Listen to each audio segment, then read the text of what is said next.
ज्योतिष शास्त्र में ग्रह नक्षत्रों की युति को योग कहते हैं। जब कुछ विशेष ग्रहों के संयोग बनते हैं, कुछ शुभ होते हैं, कुछ मध्यम, कुछ अशुभ। इन्हीं योगों में जब जब जैसा योग आकाशमंडल में होता है, वैसा ही प्रभाव अच्छा या बुरा प्रकृति और मानव जीवन में देखने को मिलता है। और 17 जनवरी को ही शनिदेव राशि परिवर्तन करके अपनी मूल त्रिकोण राशि में प्रवेश कर रहे हैं, जो कि उनके सबसे शुभ परिणाम देने वाली राशि होती है। और 30 वर्षों के बाद शनिदेव का मूल त्रिकोण राशि में प्रवेश करना एक अति शुभ योग हो रहा है, एक अति शुभ कारण बन रहा है, जहाँ 30 वर्षों से भी ज़्यादा पेंडिंग जो हमारे कर्म के फल थे वो हमें प्राप्त होंगे पनिशमेंट या रिवॉर्ड के रूप में। साथ ही साथ यहाँ एक और युति बन रही है या एक और योग बन रहा है, जिसे हम पाप कर्तरी योग कह रहे हैं। और निश्चित ही जैसे कि नाम से समझ में आ रहा है, ये योग बहुत शुभ नहीं होता। इसका योग हमारे जीवन में कहाँ और कैसा प्रभाव देगा, उस पर आज हम चर्चा करेंगे। और इसको ये योग किस प्रकार से निर्मित होता है और इसके क्या बचाव है, उन सब विषयों पर आगे हम अंत में चर्चा करेंगे। इसलिए इस वीडियो को अंत तक अवश्य देखिएगा।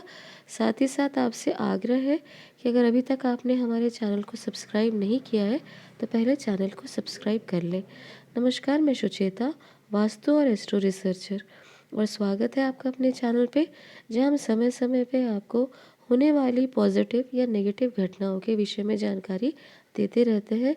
ज्योतिष अनुसार ग्रह नक्षत्रों के माध्यम से आपको उनको डिकोड करके समझाने का या उनके विश्लेषण के अनुसार आपको बताने का प्रयास करते हैं कि हमारे जीवन के किन आयामों में इनका असर होने जा सकता है।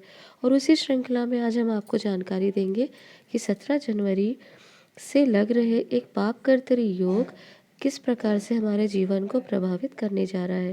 देखिए, पहले तो ये समझना होगा, ये योग एक अशुभ योग है, क्यों है और ये कैसे बनता है। तो पाप कर्तरी योग का निर्माण तब होता है जब दो अशुभ ग्रहों के बीच में कोई शुभ स्थान हो या शुभ ग्रह होने से यह योग बनता है। और यह शुभ स्थान, शुभ योग जब भी पीड़ित होगा, तो निश्चित ही उससे संबंधित परेशानियां हमें अपने जीवन में देखने को प्राप्त हो सकती है। अशुभ ग्रह जैसे अशुभ या पापी ग्रह हम किसे कहते हैं? राहु, केतु, शनि आदि को। और 17 जनवरी 2023 में आकाशमंडल में मेष राशि में राहु गोचर कर रहे हैं, कुंभ राशि में न्याय के देवता शनि, और बीच में है मीन राशि, जहाँ पे देवगुरु बृहस्पति के होने के कारण ये योग का निर्माण हो रहा है। देवगुरु बृहस्पति किसके कारक होते हैं? ज्ञान के, धर्म के, जीव का कारक माना जाता है। और इसीलिए ये योग मार्च तक होने के कारण इस योग को हम इन सब संबंधित विषयों से लेकर जोड़कर देख सकते हैं। परंतु ये योग मार्च से और इंटेंसिफाई हो जाएगा और ये ज़्यादा पीड़ित होता हुआ नज़र आएगा, क्योंकि जैसे कि हमने आपको बताया था, अप्रैल में गुरु चंडाल योग का निर्माण हो रहा है। और गुरु चंडाल योग अर्थात जब राहु गुरु के साथ गोचर करते हैं तो गुरु चंडाल योग कहा जाता है। और ये बहुत ही ज़्यादा इंटेंस नेगेटिव योग होता है, जिसका डायरेक्टली या इनडायरेक्ट हमारे जीवन में बहुत नेगेटिव या नकारात्मक प्रभाव देखने को मिल सकता है। अगर आपने इसका जो है उपाय आदि नहीं किया, तो इससे आपको थोड़ा सा संभल कर रहने की भी आवश्यकता है। अभी जो ये पाप कर्तरी योग है, इसे आप एक बीज या कारण रूप ले देख सकते हैं। एक कारण जिसके कारण ये गुरु चांडाल योग में ये इतना इंटेंसिफाई होता हुआ नज़र आएगा। ये जिसे हम बीज कहते हैं, बीज पड़ने से ही फल की उत्पत्ति होती है। तो यहाँ पे बीज पड़ेगा, और यही बीज गुरु चांडाल योग के समय एक घटना या दुर्घटना के रूप में यहाँ पे स्थितियों का निर्माण होते हुए आगे भविष्य में हमें निर्मित होती हुई नज़र आ रही है हमारे कैलकुलेशन के अनुसार। और जैसे कि आपने देखा, वर्ष की शुरुआत हुई मेष राशि में चंद्रमा और राहु के युति के साथ। चंद्रमा राहु की युति बहुत शुभ नहीं मानी जाती, क्योंकि यह एक युति ऐसी है जहाँ पे हमें समझ में आता है कि लोगों में अनेक प्रकार की चिंता, भय, फिक्र, मानसिक द्वंद्व, क्लेश, टेंशन, डिप्रेशन के साथ ही ये विषय कई लोगों के लिए ये जो है वर्ष का प्रारंभ होने का कारण बना। बहुत से लोग तो ये रियलाइज़ ही नहीं कर पाए कि 2022 का जो वर्ष कितनी तेज़ी से जो है ख़त्म हुआ, समाप्त हुआ, और नूतन वर्ष 2023 का जो है ये प्रारंभ हो गया।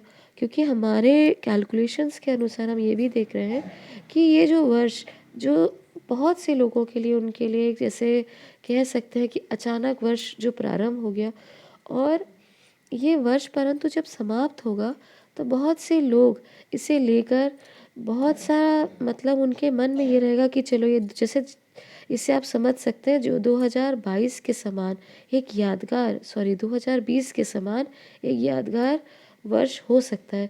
स्पेशली उन लोगों के लिए होगा जो ये उनकी पत्री या कुंडली में ये पॉइंट्स एक्टिवेट होंगे जहाँ जहाँ ये ग्रह या नक्षत्र गोचर कर रहे हैं। तो ये वर्ष के साथ आपको काफ़ी सारी रेमेडीज़ जो मैंने आपको गुरु चांडाल योग के वीडियो में बताई थी उन्हें करने की आवश्यकता है। और साथ ही साथ हम ये भी देख रहे हैं कि गुरु ये जो पापकर्तरी योग बन रहा है ये देवगुरु बृहस्पति को पीड़ित करने के कारण जहाँ ये गुरु से संबंधित परेशानियाँ हमें बढ़ती हुई दिखती है, ना केवल भारत में अपितु विश्व में। जैसे बेसिक नेसेसिटी को हम देवगुरु बृहस्पति के साथ जोड़कर देखते हैं तो पूरे विश्व में जो बेसिक नेसेसिटीज़ है जैसे रोटी कपड़ा मकान, वहाँ पे लोगों को बहुत भारी जो है इनकी परेशानी को देखना पड़ सकता है। महंगाई और तेज और भयानक रूप ले सकती है। हम देख रहे हैं कि भारत के लिए इस समय उतना कठिन नहीं होगा क्योंकि शनि का गोचर जो है वो बताता है कि भारत के लिए ये समय उतना जो है मार्च तक का जितना विश्व के लिए होगा उतना कठिन होता हुआ नज़र नहीं आ रहा। तो फिर भी कुछ ना कुछ ऐसे स्थान हैं, ऐसे आयाम हैं जहाँ में फिर भी संबंधित जैसे जहाँ देवगुरु बृहस्पति बहुत ज़्यादा पीड़ित होते हुए दिख रहे हैं जैसे धर्म को लेकर, वहाँ कुछ स्थानों पे हमें बहुत ज़्यादा सावधान रहने की आवश्यकता है। धर्म से उन्मादी लोग धर्म उन्माद फैलाने के लिए आतंकवाद को लेकर बहुत ज़्यादा यह घटनाएं बढ़ती हुई नज़र आ रही हैं। आप देखेंगे 26 जनवरी में कई स्थान में आतंकी घटनाओं को लेकर आपको सावधान रहने की आवश्यकता है। शायद सरकार भी इसको लेकर एडवाइज़री जारी करे कि आपको यहाँ पे सावधान होने की आवश्यकता है, सतर्क होने की आवश्यकता है क्योंकि आतंकी घटनाओं का यहाँ पे बहुत ज़्यादा समय होते हुए नज़र आ रहा है। क्योंकि देवगुरु बृहस्पति कहीं ना कहीं धर्म को लेकर भी यहाँ पे जो है पीड़ित होते हुए नज़र आ रहे हैं। वहीं जब शुक्र मार्च में अपनी उच्च राशि मीन राशि में जब गोचर करेंगे तो म्लेच्छों की जो ताकत है, फैनेटिक रेडिकल लोगों की जो यहाँ जो है ताकत काफ़ी बढ़ती हुई नज़र आएगी। और दुनिया में नहीं हमारे देश में भी आतंकवाद को लेकर जो ये संकट और गहराने वाला है, इसलिए हमें यहाँ अभी से सावधान रहने की आवश्यकता है। साथ ही साथ गुरु विवाह का और पति का भी कारक होते हैं, इसलिए फरवरी से अक्टूबर के बीच में आपको काफ़ी वैवाहिक संबंध विच्छेद होते हुए नजर आएंगे। अगर जहाँ विच्छेद ना भी हो वहाँ पे आपको सावधान रहने की आवश्यकता है क्योंकि वैवाहिक जीवन में कई सारी ऐसी चीज़ें होंगी जैसे झगड़े लड़ाई तनाव बहस, ऐसे बड़े कारण बनेंगे जहाँ डिवोर्स की स्थिति भी निर्मित होती हुई नजर आएगी। स्पेशली पैसों को लेकर इतना तनाव बढ़ सकता है कि डिवोर्स जैसी स्थिति जो है वो गंभीर जो है वो परिणाम में जो है परिणित होती हुई नज़र आएगी। क्योंकि पैसे आपको समझने होंगे कि पैसे तो आने और जाने वाली चीज़ है, परंतु अगर एक बार रिश्ता अगर आपका समाप्त हो गया तो ये वापस आए ये संभव नहीं होगा। इसलिए आप इन सब चीज़ों को लेके सतर्क रहें क्योंकि ये शॉर्ट पीरियड है, ये समय भी निकल जाएगा। परंतु संबंध को लेकर अपने वैवाहिक जो है उन्हें उनकी मिठास बनाए रखने में और तनाव से बचकर रहने में ही अभी आपकी समझदारी है। बृहस्पति पंडितों पुजारियों टीचर्स प्रोफेसर्स को भी दर्शाता है, साथ ही साथ समाज के श्रेष्ठ जन परिवार के बड़े उनको भी दर्शाता है। इसलिए हमें अपने परिवार के बड़े जन समाज के श्रेष्ठ जन और जो धर्म को जो है धर्म को लेकर जो अपने कार्य क्षेत्र में लगे हैं पंडित है पुजारी है उन्हें भी यहाँ बहुत सावधान रहने की आवश्यकता है। हो सकता है ये समय आपके ऊपर कोई अटैक हो या आपके ऊपर ऐसी परिस्थिति बन जाए शरीर को लेके या आपकी मानसिक स्थिति किसी भी प्रकार के ऊपर आपको यहाँ सावधान रहने की आवश्यकता है।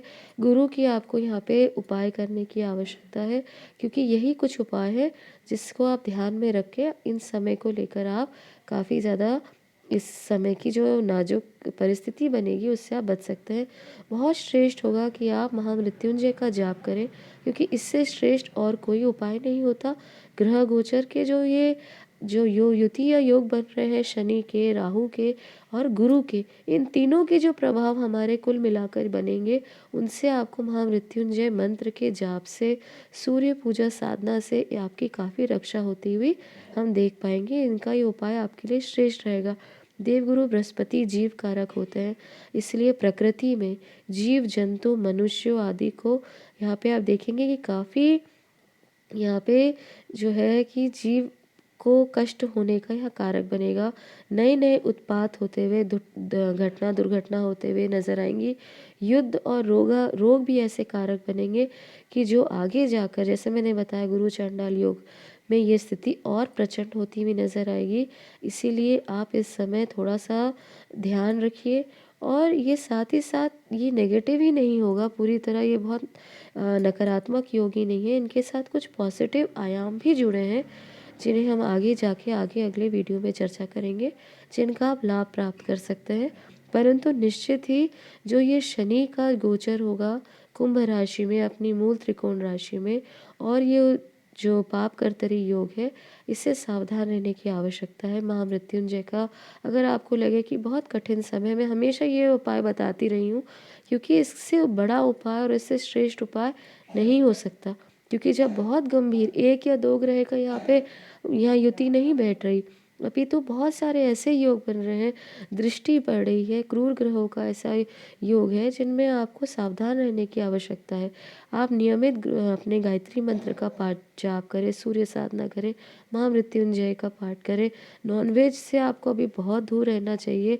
अगर इन योगों की जो है नेगेटिविटी आप अपने से इनसे स्वतः ही बचना चाहते हैं, तो सात्विक भोजन करें, क्योंकि ये समय जब बहुत सेंसिटिव होता है तो निश्चित ही उनके लिए उपाय आपको कारगर आपके लिए सिद्ध हो सकते हैं।